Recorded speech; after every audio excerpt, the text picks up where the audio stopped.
Donner un leadership solide et serein, gérer des personnalités difficiles en protégeant l'équipe et soi-même. Titre un petit peu long.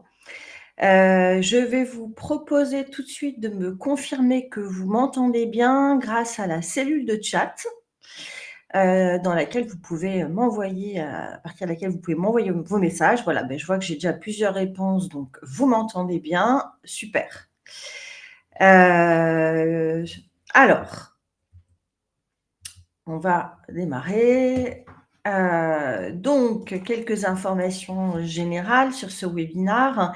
Je vous propose de prendre une petite minute, pour, couper, les sources de distraction, prendre éventuellement de quoi, noter, et un verre d'eau, un café, parce que vous allez voir, je vais vous transmettre pas mal d'informations et donc je vais, solliciter probablement toute votre attention. Donc ce webinaire terminera à 13h45, donc on est ensemble pour 3/4 d'heure.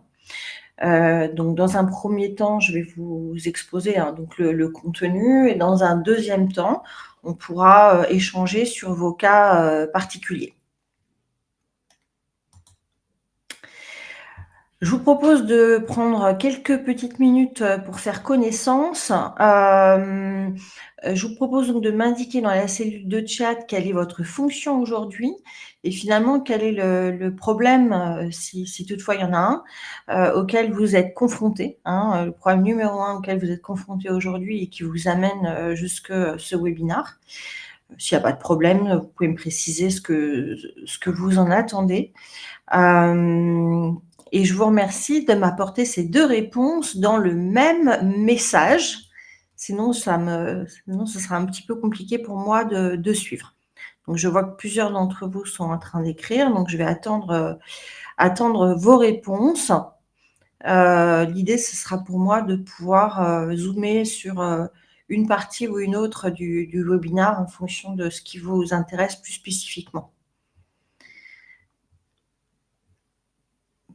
Voilà, donc n'hésitez pas à me décrire. Donc bonjour à tous. Donc à me décrire le challenge qui vous amène, aujourd'hui. Alors pendant que vous répondez, à ces questions-là, surtout précisez-moi bien. Pendant que vous répondez à ces questions-là, je vais, m'adresser, plus spécifiquement à celles et ceux qui parmi vous, sont actuellement, managers ou dirigeants, salariés. Heu, je vous invite, si vous le souhaitez donc, à réserver un rendez-vous téléphonique avec moi pour, discuter de la problématique qui est la vôtre aujourd'hui et identifier ensemble des pistes de solutions. Pour, réserver ce rendez-vous, il vous suffit de cliquer sur le petit bouton orange qui est situé, en haut, du diaporama et qui vous conduira directement sur mon agenda. Donc c'est un, un rendez-vous, de 30 minutes, qui vous est offert, et je suis certaine que vous comprendrez que je ne peux pas, en faire bénéficier, tous les participants au webinaire, et donc je m'adresse aujourd'hui, exclusivement à celles et ceux qui parmi vous sont managers et dirigeants, salariés en entreprise. Voilà, donc j'ai, Emmanuel, donc qui est directeur industriel. Bernard, bonjour, donc RH, intérim manager, confronté à des situations humaines conflictuelles. D'accord. Yann, qui manage un cadre de direction charismatique et imposant. Sujet actuel non sensible. Alors n'hésitez pas quand vous intervenez dans la cellule de chat à me faire des vraies phrases, parce que comme en plus je ne vous entends pas, je ne vous vois pas, si c'est un peu trop, si c'est pas suffisamment rédigé, je risque de ne pas suffisamment bien comprendre, ce que vous souhaitez exprimer. Donc Sylvie, manager de transition en développement RH, posture sereine et solide en environnement complexe. Donc ça, j'imagine que c'est votre objectif, Sylvie. Donc pareil, hein, n'hésitez pas à bien rédiger vos messages pour que je puisse bien vous comprendre. Voilà, mais écoutez, pendant que vous répondez, je vais regarder régulièrement la cellule de chat, mais je vais avancer. Je vais avancer en me présentant rapidement. Moi, je suis coach de manager et dirigeant depuis 17 ans maintenant, bientôt 18 ans. Hein. J'ai créé mon activité en septembre 2007. Et précédemment, j'avais une expérience dans les ressources humaines sur des responsabilités liées au recrutement, la gestion des carrières, pendant un peu plus de 7 ans, donc sur des fonctions tant stratégiques qu'opérationnelles. Et donc, j'ai créé mon activité il y a bientôt 18 ans, qui aujourd'hui est presque exclusivement sur du coaching individuel. Hein, donc, ça sera 90% de mon temps.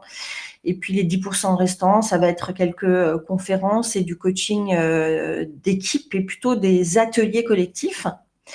Mon parcours m'a amené à développer plusieurs expertises, donc en leadership personnel et charisme, confiance en soi, comment on peut protéger sa stabilité émotionnelle et son discernement, hein, donc se protéger psychologiquement en environnement complexe, voire toxique, et donc comment gérer les relations difficiles, voire toxiques, et également la résilience. Donc ça, c'est vraiment les champs sur lesquels on vient me consulter dans les 3/4 des cas, hein, je dirais, depuis toutes ces années.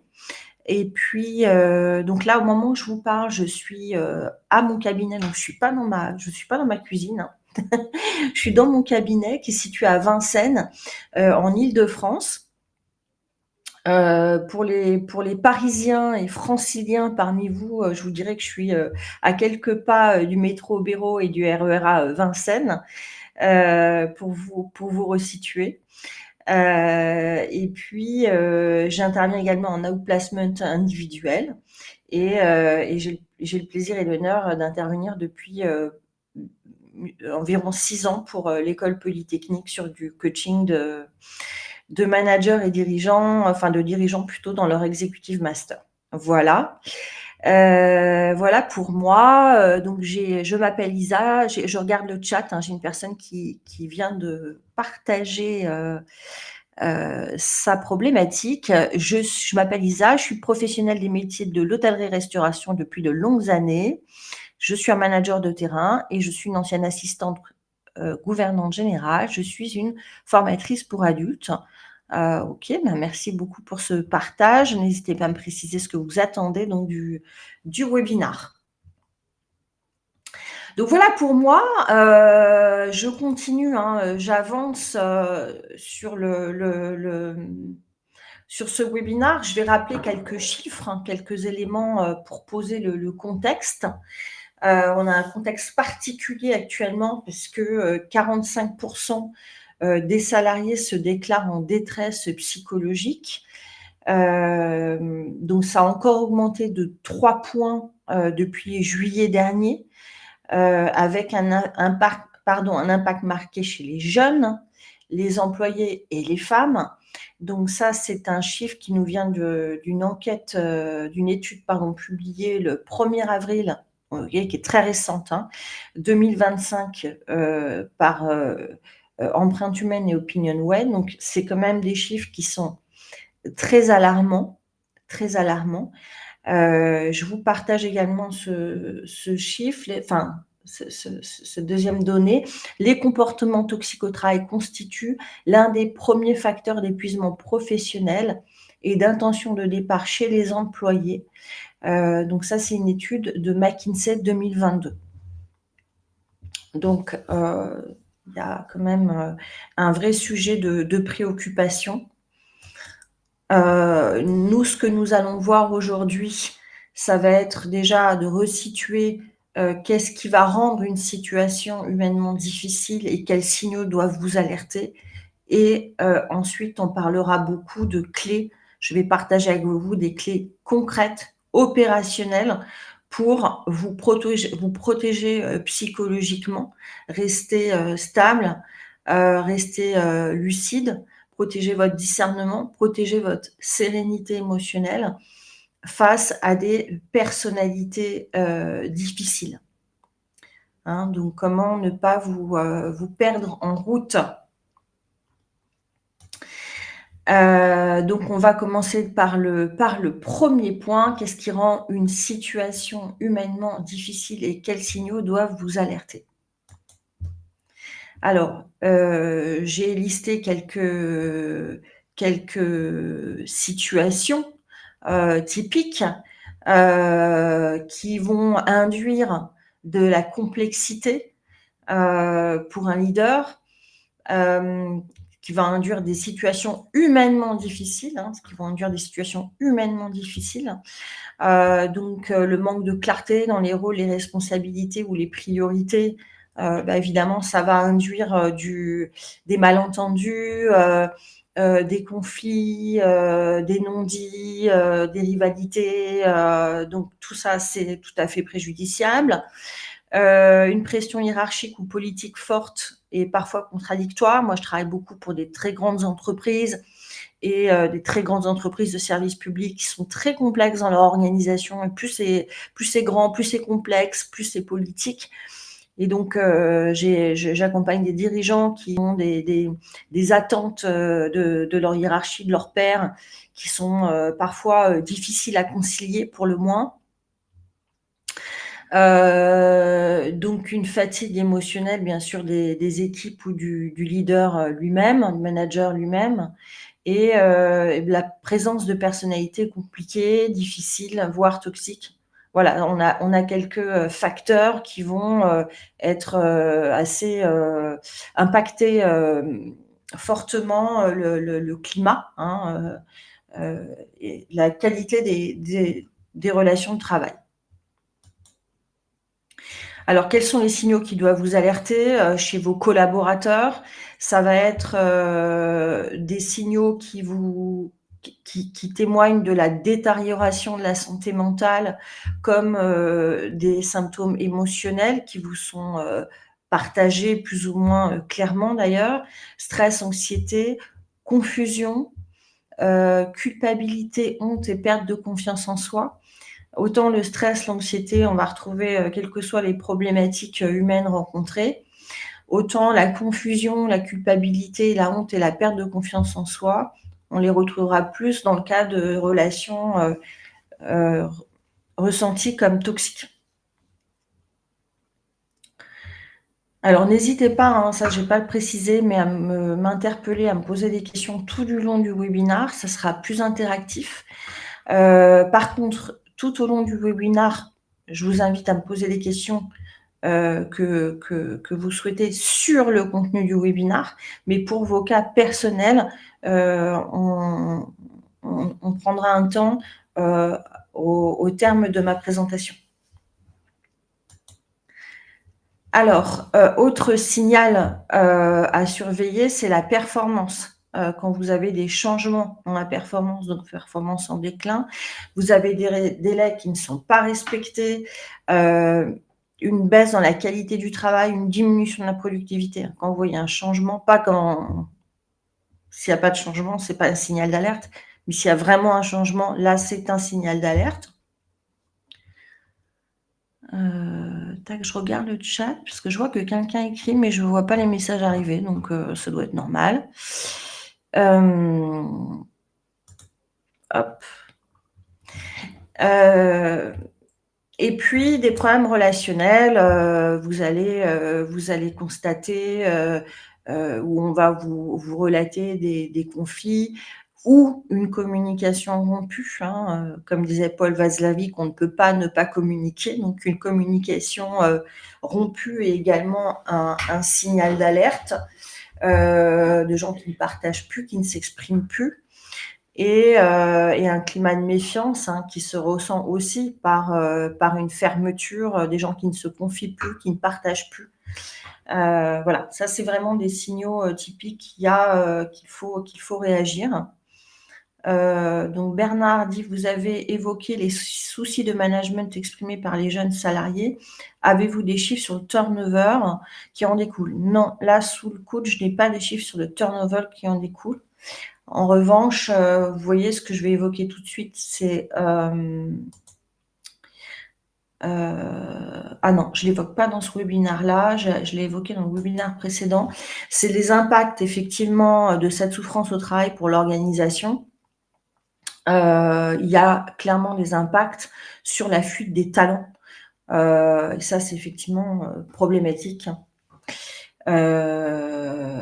parce que les jeunes d'aujourd'hui ne sont plus, ceux de la génération, X, où on restait. Donc, ils sont beaucoup plus, réactifs, à ces climats, sociaux, dégradés.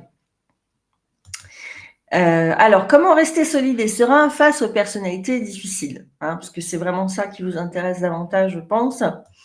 Alors déjà, je voulais faire une petite introduction. Vous voyez, j'ai une personnalité difficile. C'est-à-dire moi, Stéphanie, j'ai une personnalité difficile. En réalité, nous avons tous une personnalité qui peut être difficile à certains moments. Hein, lorsque nous sommes fatigués, lorsque nous sommes surmenés, lorsque nous sommes stressés, préoccupés, quelles qu'en soient les raisons, déprimés, ça peut arriver à n'importe qui, eh bien, on va mettre en place des comportements qui peuvent être ressentis comme difficiles pour les autres.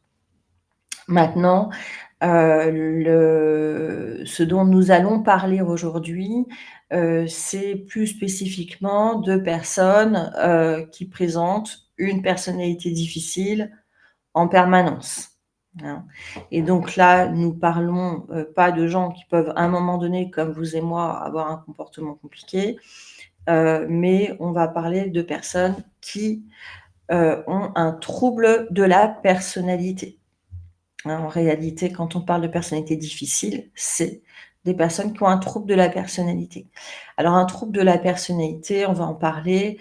Déjà, il faut savoir que c'est pas rare parce que ça concerne 10 à 15% des adultes dans la population générale. Ce qu'il faut avoir en tête, c'est que la personne va avoir des comportements qui peuvent être difficiles, notamment parce qu'ils sont rigides, c'est-à-dire que la personne a une faible capacité d'adaptation. Donc, elle aura des comportements qui vont être un peu les mêmes dans toutes les sphères de sa vie, alors que l'individu sain a une très grande capacité d'adaptation. Et ce fonctionnement, il est stable dans le temps. Donc, il y a une différence entre la maladie mentale et le trouble de la personnalité, parce qu'une maladie, ça peut suivre un processus, ça peut se développer, etc. Là, on ne guérit pas de sa personnalité, hein. On a un trouble de la personnalité qui va se développer tôt dans la vie, qui pourrait être diagnostiqué souvent vers l'adolescence. Parfois un petit peu plus tard, parfois un peu plus tôt, et puis qui va être stable toute la vie. Hein, ça ne veut pas dire qu'on ne peut rien faire, mais en tout cas, c'est un fonctionnement, si vous voulez. Donc à partir de ce moment-là, déjà, ce qu'il faut avoir en tête, et ça c'est la première clé, c'est que ce sera au manager de s'adapter, parce que vous ne pouvez pas attendre de ces personnes-là qu'elles évoluent, qu'elles s'adaptent de la même façon que vous pouvez l'espérer d'une personne normale, entre guillemets. Voilà, n'hésitez pas à réagir hein, dans la cellule de chat. Alors, on va voir maintenant plusieurs clés pour faire face à des personnalités qui sont difficiles. On l'a vu, je l'ai évoqué, ça va être au manager de s'adapter puisque la personne a une faible capacité d'adaptation. Et on va aborder maintenant la question des besoins psychologiques. Donc, si vous voulez,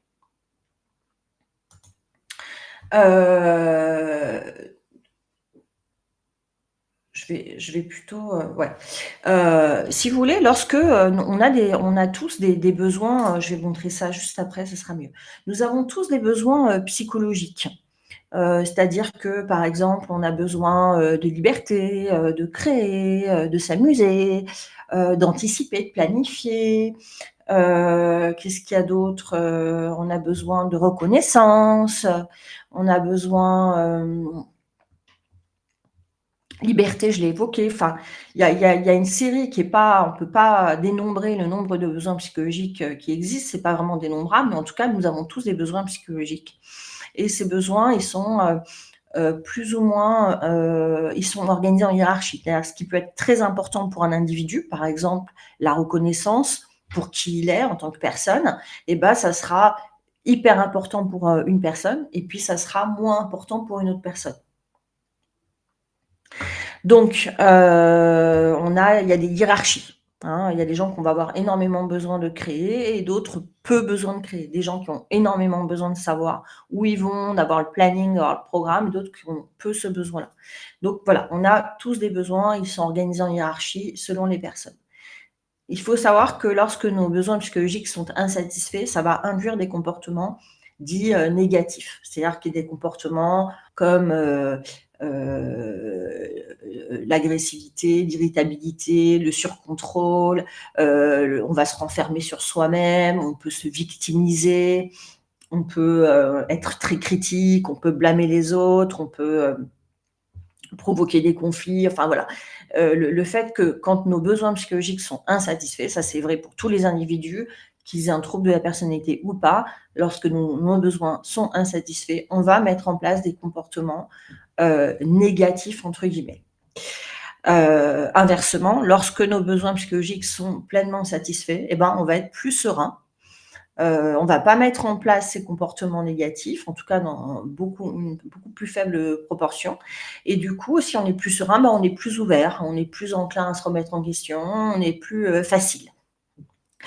Et donc, la première clé que je vais vous inviter à observer, c'est de vous demander quels sont les besoins psychologiques de mon interlocuteur, comment moi je peux créer des conditions de travail qui soient susceptibles de lui permettre de satisfaire ses besoins psychologiques.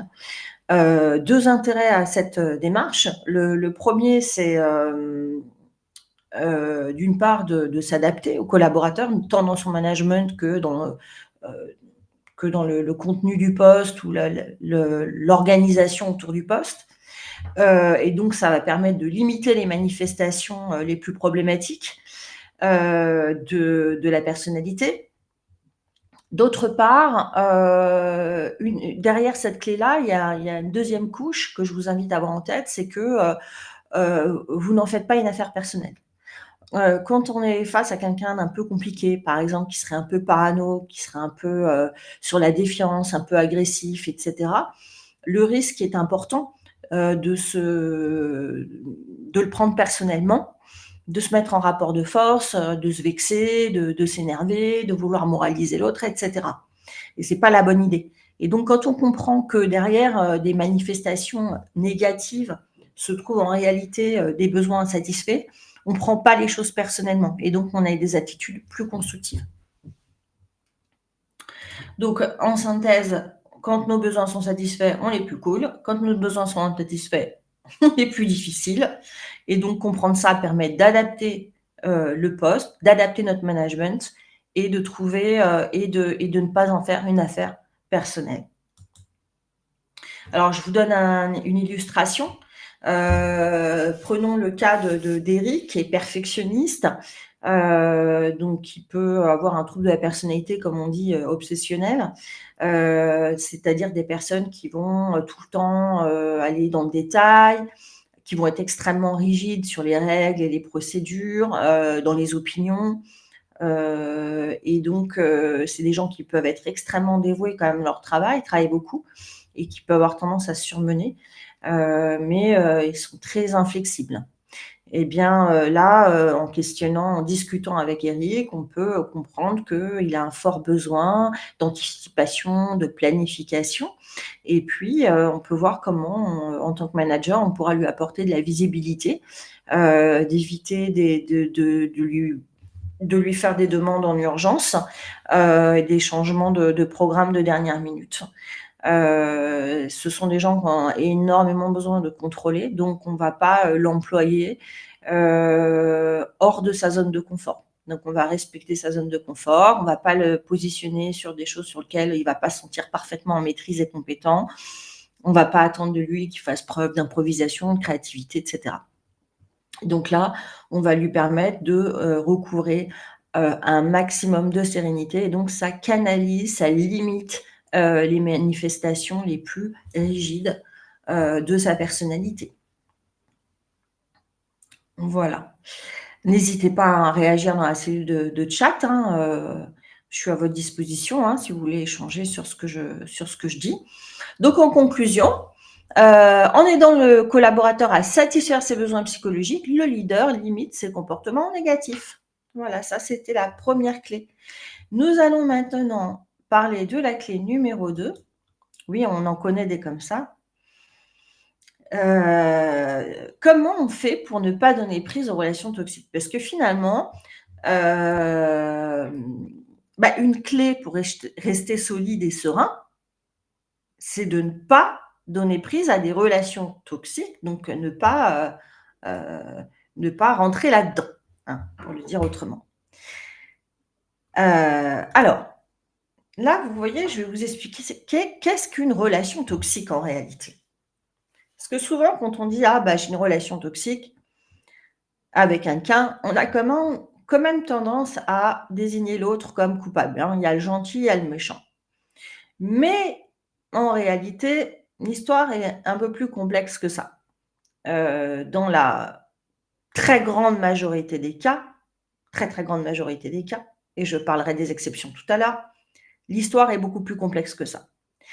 C'est-à-dire que, en réalité, la toxicité, c'est l'histoire d'une relation. C'est pas l'histoire d'un individu, c'est l'histoire d'une relation. Là, vous voyez sur mon diaporama, j'ai mis un virus et un corps. En réalité, le virus n'est pas toxique dans l'absolu.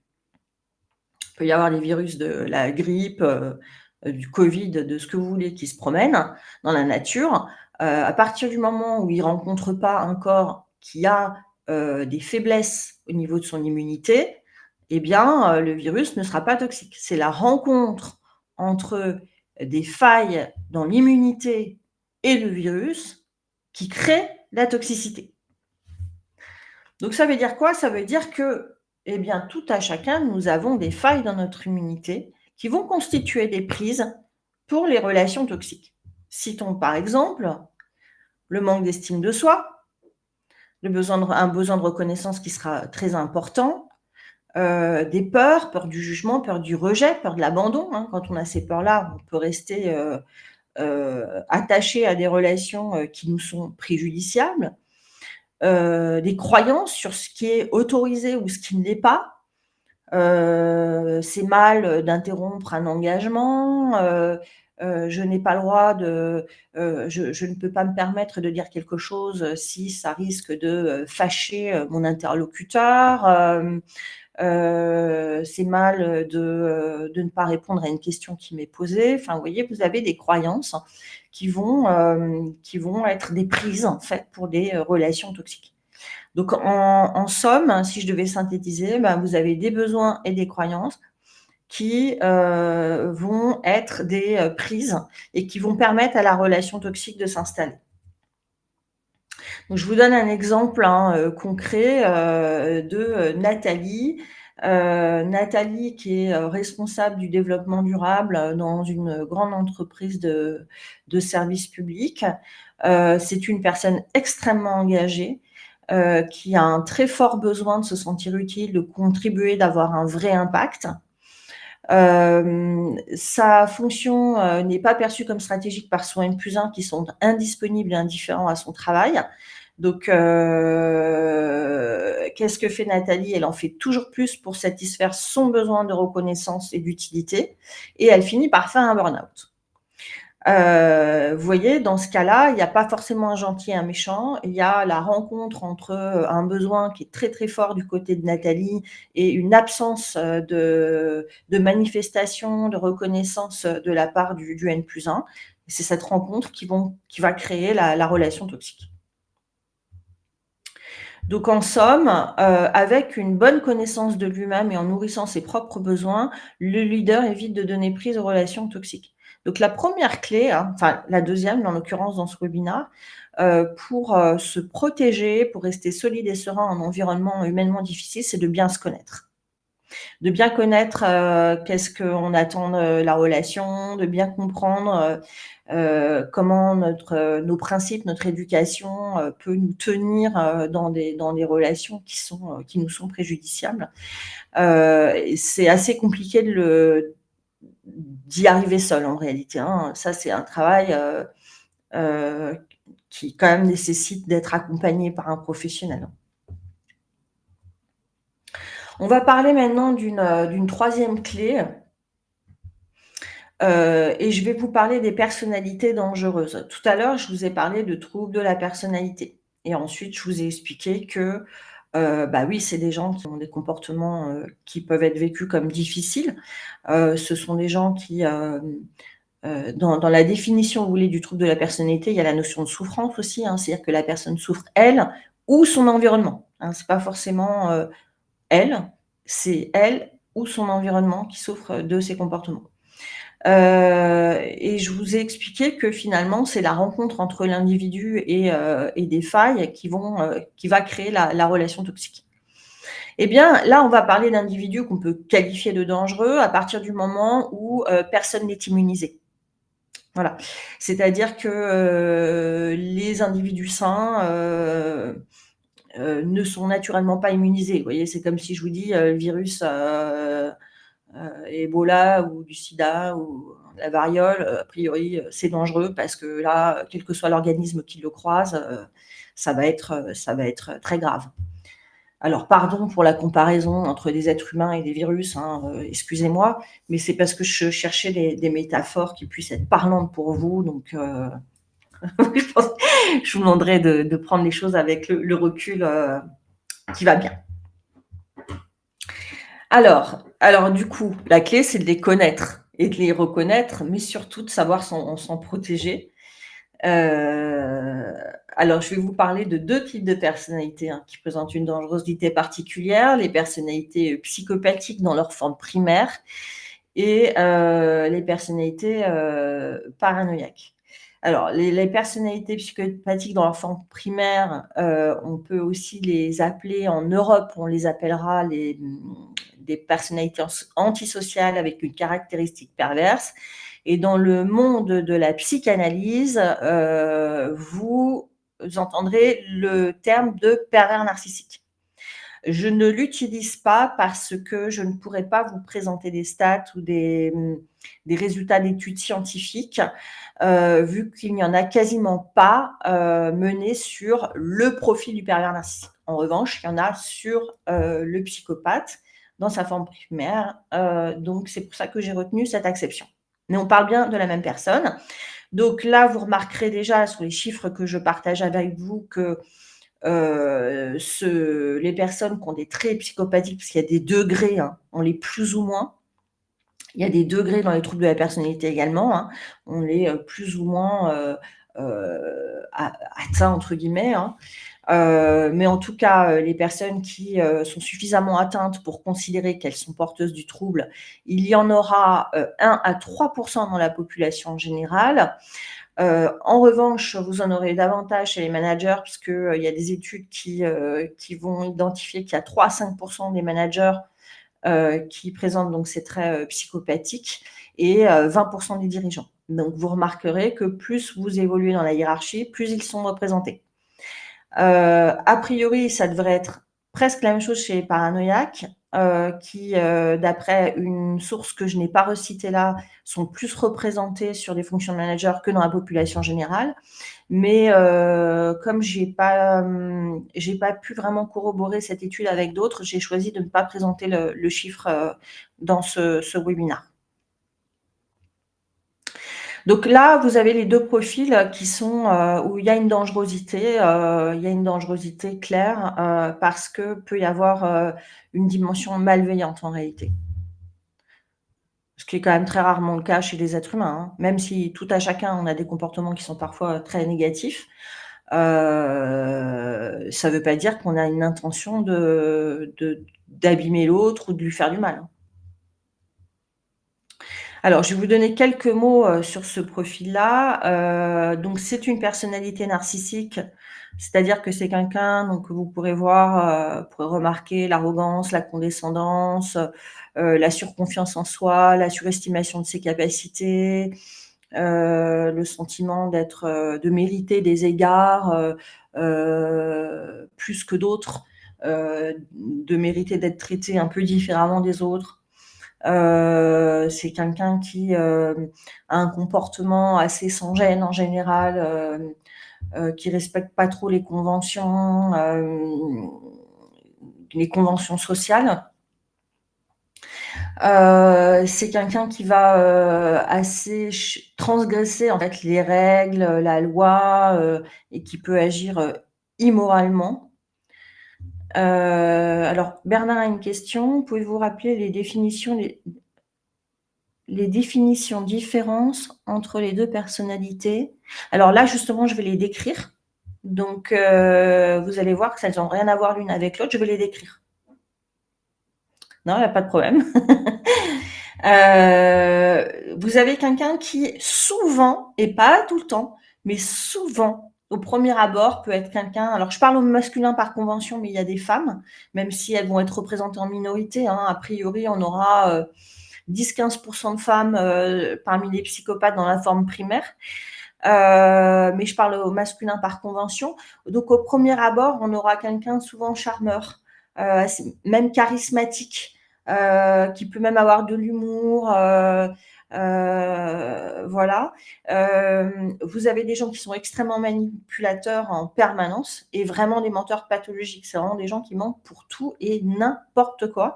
C'est une deuxième nature chez eux, hein. Donc, c'est pas de temps en temps je vais faire un mensonge, c'est le comportement est mensonger quelque part par nature. Et ce sont des personnes cyniques et malveillantes, c'est-à-dire qui peuvent prendre un plaisir pervers à nuire aux autres.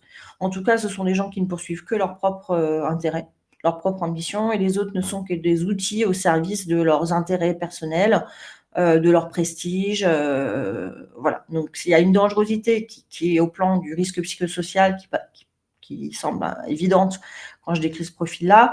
Mais c'est pas que au niveau du risque psychosocial, puisque vous avez des gens qui ne vont pas poursuivre les intérêts de l'organisation. Ils ne les serviront que pour accéder à des fonctions plus élevées, avoir des plus gros salaires, plus de prestige, mais pas par principe, quoi. Et puis voilà, donc je ne vais pas en dire davantage hein, sur ce profil-là. Ce qu'il faut savoir, c'est que avec ces personnes-là, il faut savoir se montrer complètement détaché émotionnellement. Pourquoi? Parce que vos émotions sont des prises, quelles qu'elles soient. J'ai déjà parlé de la notion de prise, c'est-à-dire la prise comme la anse d'un sac.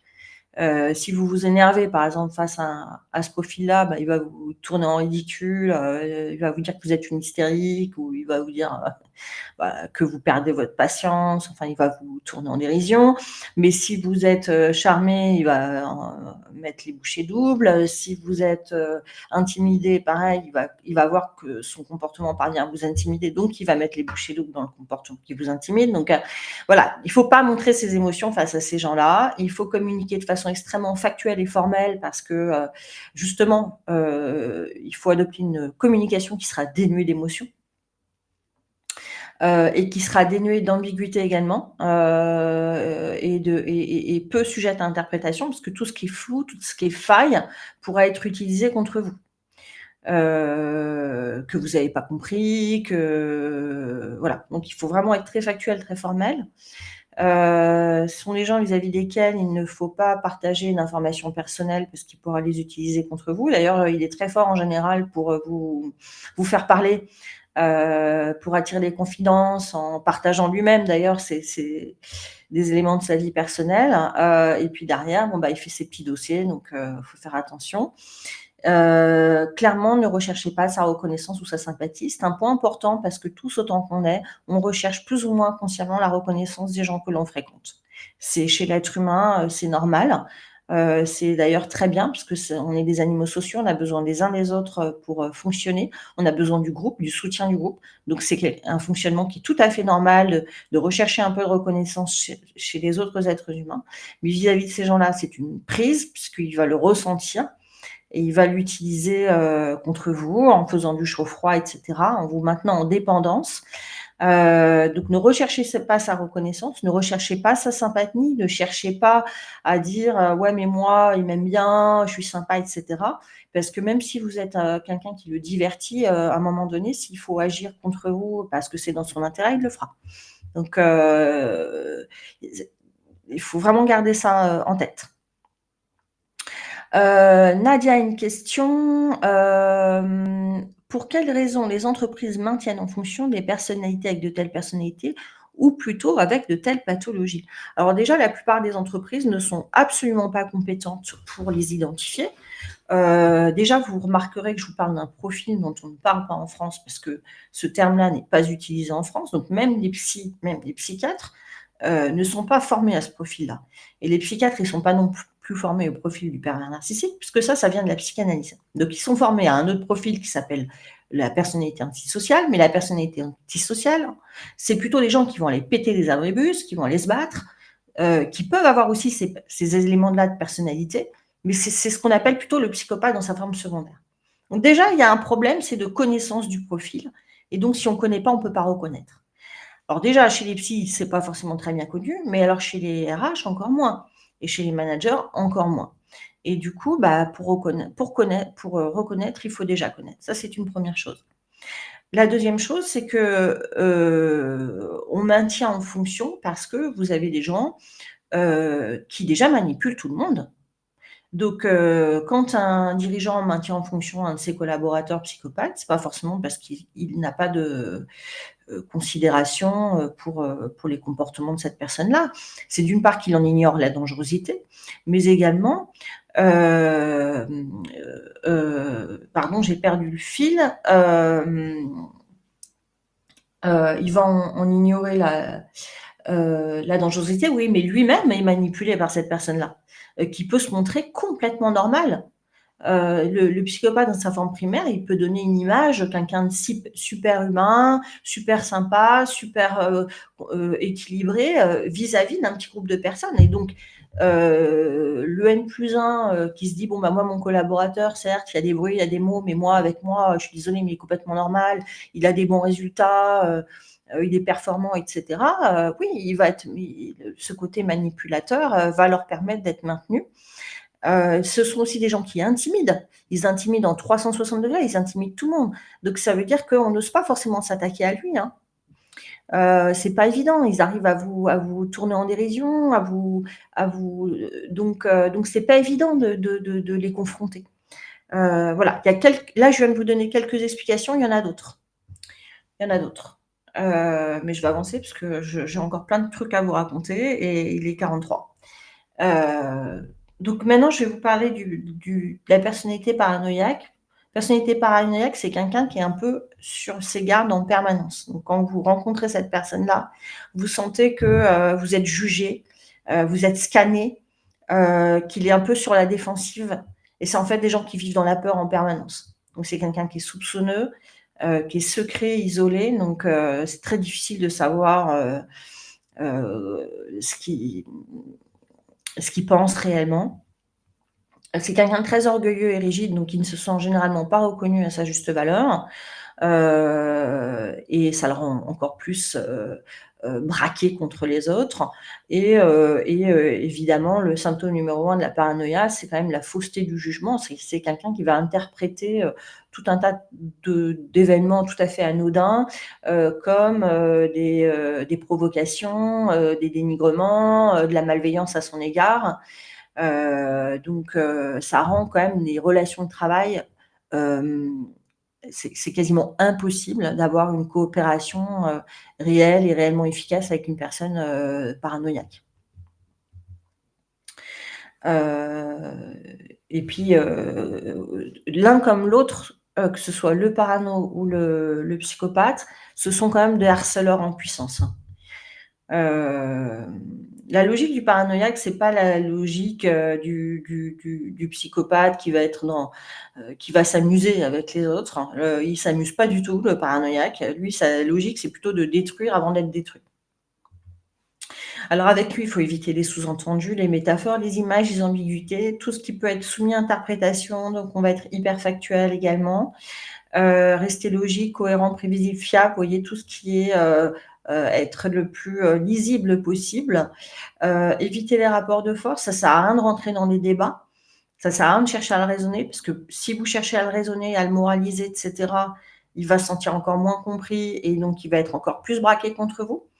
Et c'est quelqu'un qu'il faut vraiment respecter les formes en se montrant courtois, calme et professionnel. Parce qu'il est quand même c'est quand même un narcissique également, hein. Donc c'est-à-dire que lui, il considère qu'il est jamais, traité à sa juste valeur et donc pour calmer les manifestations paranoïaques, il faut quand même lui renvoyer, beaucoup d'égards, se montrer très courtois, respecter vraiment le savoir-vivre, tel que lui, il l'entend en tout cas. Voilà, une fois de plus, hein, tout ce que je vous dis comme conseil pour vous adapter à ces personnalités, c'est pour limiter les manifestations, problématiques, en tout cas là pour le paranoïaque.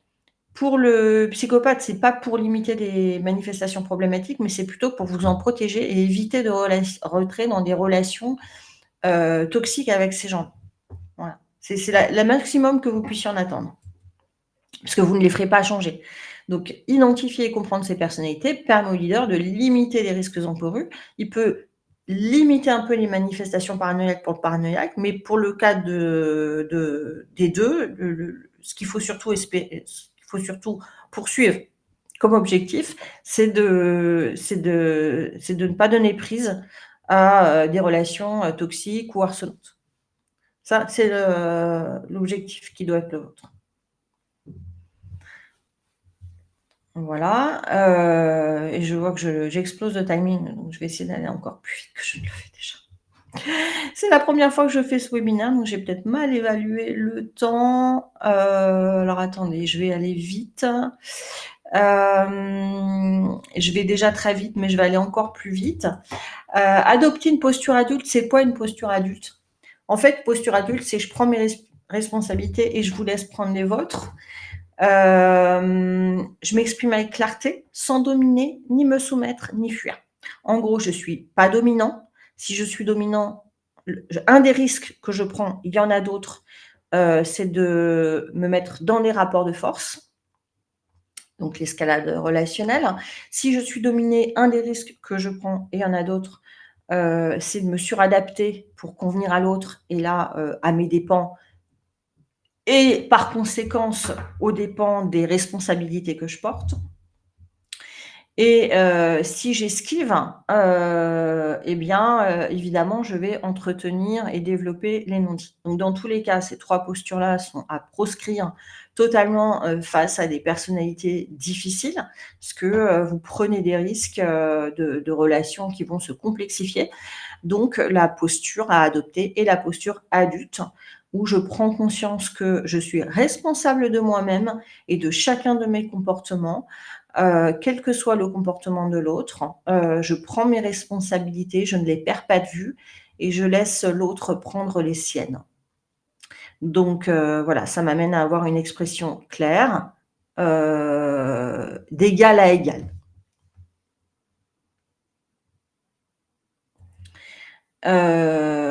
Parce que cette posture permet de se sentir l'auteur libre, autonome et responsable de nos propres comportements. Donc, à partir du moment où vous êtes le maître de vos comportements, bah, vous êtes indéstabilisable en réalité. Hein, on est déstabilisable qu'à partir du moment où on va faire dépendre nos réactions comportementales et émotionnelles du comportement de l'autre. À partir du moment où vous n'en faites plus dépendre, vos réactions émotionnelles et comportementales du comportement de l'autre, vous êtes indéstabilisable. Voilà, je partage cette phrase de Viktor Frankl: «Entre le stimulus et la réponse, il y a un espace. Dans cet espace se trouve notre pouvoir de choisir notre réponse et dans notre réponse se trouve notre croissance et notre liberté». Voilà. Donc je prends l'exemple de Bernard rapidement, qui me disait, «Le manager m'a gardé 2 heures dans son bureau, mon N+1 me fait travailler le week-end». Vous voyez dans ces phrases que la personne ne prend pas ses responsabilités puisqu'elle considère que ses comportements sont à la main de, son manager. Or, mes comportements sont à ma main, donc il faut que apprendre dans ce cas-là à reprendre la responsabilité de ses comportements. Et donc de se poser la question: «Comment je veux me comporter?» et de se et de passer à l'acte et donc de poser, ses limites. Je suis un peu rapide, pardon, hein. Donc en posture adulte, le leader se sent libre et responsable de ses comportements. Ça lui permet d'éviter les relations toxiques et de choisir en conscience de la conduite à adopter. Voilà, et je vais très, très rapidement sur la clé numéro 5. C'est en gros, bah, je vais, clarifier mon cadre d'exercice, l'affirmer, définir mes responsabilités et limites, savoir ce qui relève de mon rôle et ce qui n'en relève pas, identifier ses valeurs professionnelles, ce à quoi on dit oui, ce à quoi on dit non et poser ses limites. Voilà, j'ai été extrêmement rapide. Je vais peut-être pas décrire le cas de coaching suivant, mais si, quand même, je vais vous le décrire rapidement. Donc Sophie est directrice du conseil. Son client, donc une entreprise, lui en demande toujours plus. Elle-même en demande toujours plus à ses équipes. Ils sont à bout. Donc le contrat de prestation, en fait, le coaching m'a permis de voir qu'il n'était pas suffisamment clair, ce qui ouvrait la porte à toutes sortes de demandes excessives de la part du client. Mais là, c'est pas entre guillemets «la faute du client», hein. Vous voyez, là où la toxicité est vraiment l'émergence de la relation. Client qui en demande toujours plus, Sophie qui ne perçoit pas qu'elle est hors du contrat et elle en demande toujours plus à ses équipes. Donc en clarifiant les termes du contrat, en précisant son rôle, Sophie a pu recadrer les échanges avec ce dernier et mettre fin aux abus. Une fois de plus, les abus, vous comprendrez qu'ils étaient de la responsabilité tant de Sophie que du client. Hem, hop, en ayant conscience de ses limites, le leader saura réagir à leur transgression et pourra réaffirmer un code de conduite protecteur pour tous. Voilà, et je vais prendre 1 minute, pour vous parler du paddock coaching. Le paddock coaching, alors c'est moi qui ai appelé ça comme ça, hein. C'est, le principe, c'est de proposer à vos leaders, un accompagnement, ultra souple. L'idée, si vous voulez, c'est que, par exemple, j'ai un client actuellement, ils ont défini un budget maximum annuel, de coaching. Ils sont 90 dans la direction. Et sur les 90, non, ils sont 250, pardon, et sur les 250, vous avez 14 managers. Les 14 managers doivent faire face à un contexte humainement très compliqué, un contexte de changement, avec beaucoup de résistance au changement et de souffrance des collaborateurs. Donc les 14 managers ont un lien pour réserver leur séance de coaching dans mon agenda à leur convenance.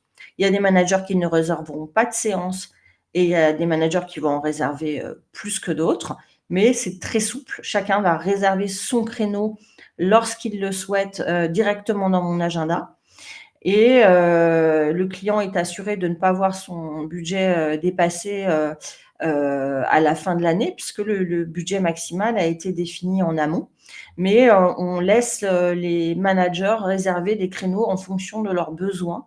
Donc il y a des managers qui auront plus besoin que d'autres, qui seront plus clients que d'autres, mais c'est du coup, ça permet vraiment de poser des séances, qui vont être ultra efficaces puisqu'elles vont vraiment répondre à une vraie demande. Donc ça vient vraiment, apporter une très forte valeur ajoutée, et ça leur permet donc d'avoir une solution, souple, aussi très rapide, pratique, pour déminer des situations, au fur et à mesure qu'elles se présentent. Voilà, donc je trouve que c'est une bonne solution parce que moi je propose du coaching individuel bien sûr, pour les managers et dirigeants, mais on va souvent partir sur un package de séances.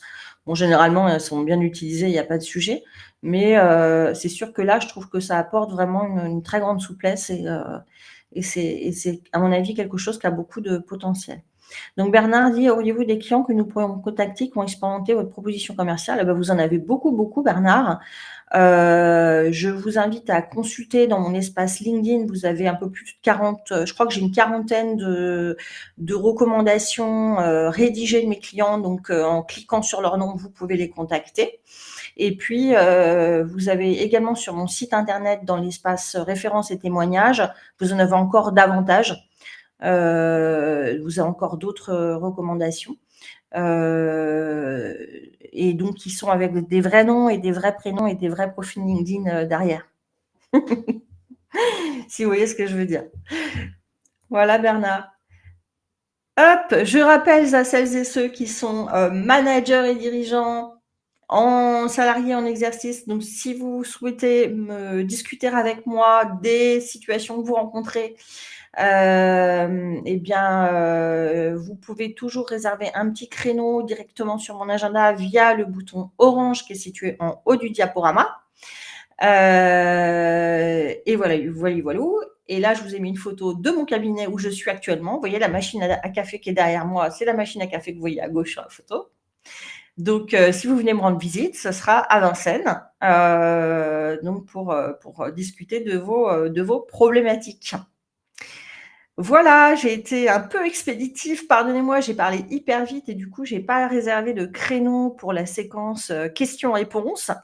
Mais j'espère vous avoir apporté des billes qui feront la différence pour vous dans vos vies. Et voilà. Et voilà, en tout cas, merci pour votre présence régulière tout du long du diaporama, qui fait que je me suis sentie quand même avec des gens derrière. Et je vous souhaite le meilleur pour la suite. Et donc à bientôt pour certains d'entre vous.